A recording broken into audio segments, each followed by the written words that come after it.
구독, 알림 설정까지 부탁드립니다. 오늘도 우리 사는 이야기 찾아주셔서 감사합니다. 사연자분이 보내주신 이야기 시작해볼게요. 안녕하세요. 저는 결혼한 지 8년 차이자 6살 딸을 둔 37살 여성입니다. 저희 가족은 남부러울 것이 없었습니다. 말도 잘 듣고 귀여운 우리 딸과 환칠한 외모에 매너까지 좋은 남편까지 세 식구 알콩달콩 잘 살고 있었죠. 그런데 어느 날인가부터 남편의 태도가 조금씩 바뀌기 시작했습니다. 예전에는 주말이면 저와 딸을 데리고 소풍이며 야영이며 어디로든 함께 가족 나들이를 나가지 못해 안달이던 그 사람이 주말마다 친구들과 약속이 있다며 집 밖으로 나가 밤 늦게까지 들어오지 않기 일쑤였고 퇴근 시간도 야근을 핑계로 자꾸만 늦어지고 있었습니다. 처음에는 대수롭지 않게 여겼지만 곧 그게 아니라는 걸 깨달은 저는 어쩌면 좋을지 고민에 고민을 거듭했죠. 분명 저희 남편은 좋은 사람이었지만 절대적으로 그런 사람은 아닐 거야 라고 믿기에는 저희 촉이 너무나도 많은 경고를 보내고 있었기 때문입니다. 저는 잘 지내는 이웃 친구들이 몇 명 있는데 그중 대부분이 딸의 친구 엄마들입니다. 같은 나이대에 아이들을 키우며 나누는 이야기도 많고 정도 많이 들었었죠. 그렇기 때문에 우리만의 할 수 있는 이야기도 많았고요. 비슷한 고민거리를 가진 경우도 많았기에 서로 대화를 나누면서 해결되는 일들이 많았습니다. 저는 그중 가장 친하게 지내던 미나 엄마에게 상담을 하기로 마음을 먹었습니다. 부끄러웠지만 아이 엄마인 저는 이런 이야기를 쉽게 할 수 있는 사람이 없었기 때문이죠. 또한 미나의 아빠는 외도를 했던 경험이 있습니다. 그렇기 때문에 미나 엄마가 저희 마음을 잘 이해해 줄 수 있을 거라고 생각했죠. 남편도 출근하고 아이도 유치원을 간 틈을 타 미나네 집으로 간 저는 미나 엄마에게 사정을 설명하고 내 촉만 믿어도 되는 문제인지에 대해 의논을 했습니다. 미나 엄마는 아직까진 확실한 게 아니다. 미나 아빠 같은 인간이라면 또 모를까. 제 남편처럼 좋은 사람이 그럴 리가 없다. 정확하게 다시 한번 잘 알아보라며 자신이 알고 있는 심부름센터, 일명 흥신소죠. 그것을 소개해 주었습니다.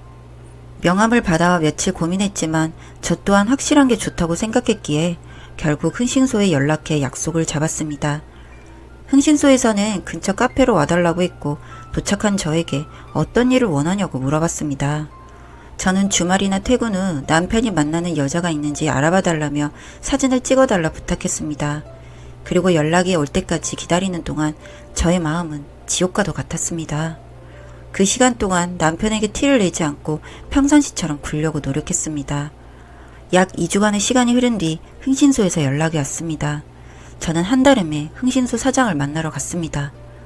흥신소 사장은 안타깝게도 남편이 주말이나 퇴근 후에 만나는 동일한 여자분이 있다며 청천벽력 같은 말을 꺼냈습니다.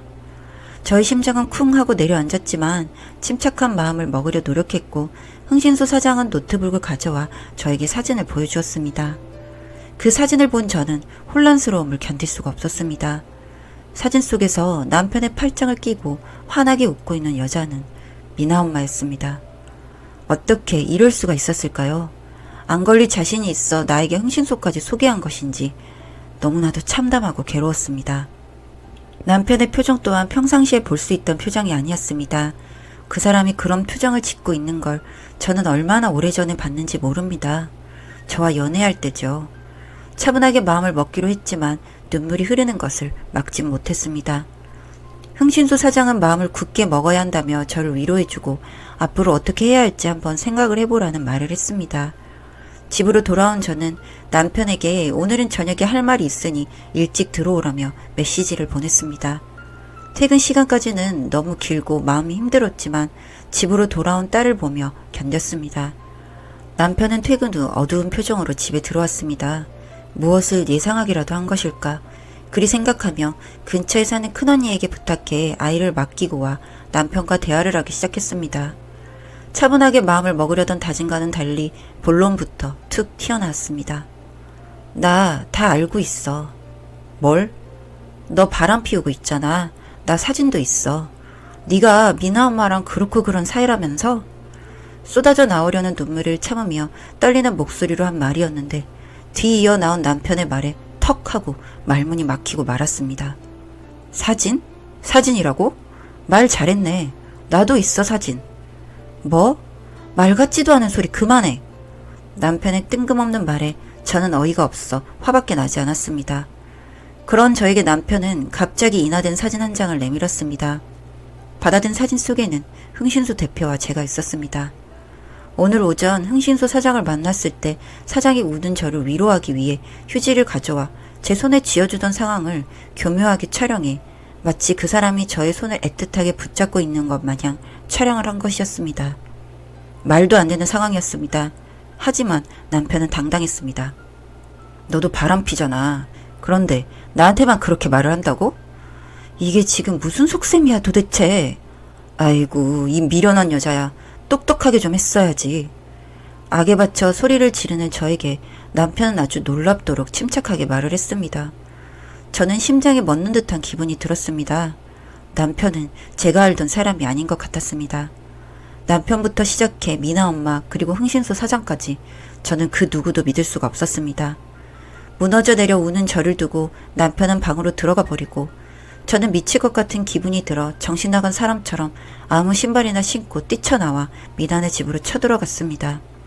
부서질 듯 문을 두드리며 악을 쓰고 있었더니 미나 엄마가 차가운 얼굴로 나왔습니다.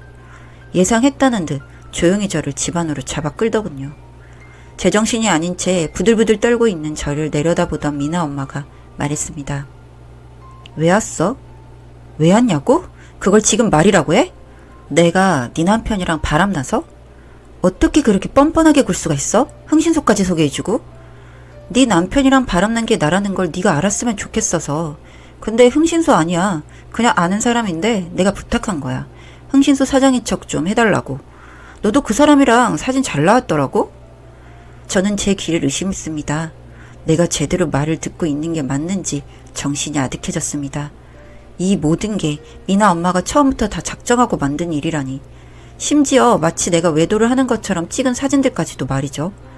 무슨 말을 꺼내야 할지 모르겠어서 한참을 말없이 앉아 있었습니다. 한참 가쁜 숨을 몰아쉬다 어렵게 한마디를 꺼냈습니다. 왜 그랬어? 라고요. 너무 궁금했거든요. 도대체 나한테 왜 그랬는지 그게 너무 궁금했습니다. 그 뒤에 미나 엄마가 들려준 이야기는 너무나 당황스러웠습니다. 제가 미나 엄마의 뒷담화를 했었답니다. 다른 아이의 엄마에게요. 바람까지 피운 남편하고 어떻게 얼굴을 마주보고 사느냐. 상간녀 생각하면 치가 떨릴 텐데 왜 이혼을 못하냐. 너무 불행한 인생이 아니냐. 미나 아빠 생각하면 우리 딸이 미나랑 노는 것도 너무 걱정이 된다 라고 했답니다. 듣는 순간 머리를 한 대 얻어 맞은 것 같았습니다. 물론 저는 미나의 아빠를 욕하려고 꺼낸 말이었지만 미나 엄마는 치욕스럽게 생각할 수도 있었겠죠. 그래서 저희 남편을 꼬셨답니다.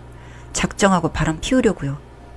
너도 바람이나 피는 남편이랑 한번 살아봐라. 다 알고도 나처럼 불행하게. 그 말에 저는 더 이상 어떤 말도 할 수 없었습니다. 멍하니 미나 엄마를 바라보고 있는 저를 내려다보며 미나 엄마는 악에 받쳐 거의 소리를 질렀습니다. 이제 알겠어?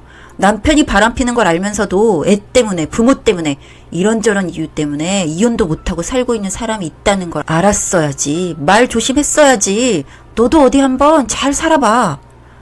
그날은 그냥 그렇게 지나갔습니다. 미나 엄마의 말을 듣는 저도 울었고 미나 엄마도 울었습니다. 저는 부끄러웠습니다. 하지만 화도 났습니다. 미나 엄마에게 미안한 마음도 조금 들었지만 그렇지만 이건 너무 심하지 않나 하는 생각도 동시에 들었습니다. 집으로 돌아와서도 제정신이 아닌 채 몇 날 며칠을 살았고 그 모습을 보는 친정 식구들과 부모님의 속도 타들어갔겠죠. 남편과도 남처럼 살았습니다. 꽤 긴 시간을 방황하던 어느 날 그날도 넋을 빼놓고 앉아있는데 엄마 괜찮아? 하는 그 목소리에 문득 정신을 차려보니 아이는 우는 얼굴로 절 들여다보고 있었습니다. 냉전을 겪고 있는 남편과 저, 그 사이에서 아이는 방치되고 있다는 걸 미처 몰랐습니다. 저는 지금 이혼을 준비 중입니다. 복직도 하려고 합니다. 미나 엄마가 그랬죠. 자기처럼 바람핀 남편과 이혼도 못한 채 살아보라며. 저는 아무래도 그러진 못할 것 같습니다. 미나 엄마 입장에서 생각해봤을 때 상처가 될 만한 말실수를 한 건 너무나도 미안합니다. 같은 여자로서 못한 말을 했구나 싶어요. 그래도 미나 엄마는 미나 엄마대로의 선택을 하고 살았으니 저도 저대로의 선택을 하려 합니다. 남편은 제가 소송을 걸며 모든 사실을 알게 되었습니다. 제가 외도하지 않았다는 사실까지도요. 이혼을 하자는 저에게 그럴 수는 없다며 이제 와서 저를 붙잡고 빕니다. 우리 예전에 좋았는데 자신이 잘못했다며 다시 옛날처럼 살게 해주면 안 되냐고요. 네, 압니다. 바람 피우기 전에 남편은 좋은 사람이었고 저 또한 예전처럼 돌아가고 싶어요. 하지만 그럴 수 있는 걸까요? 제가 어떻게 해야 현명한 걸까요? 사연은 여기까지였고요. 우리 사는 이야기 시청해주셔서 감사합니다.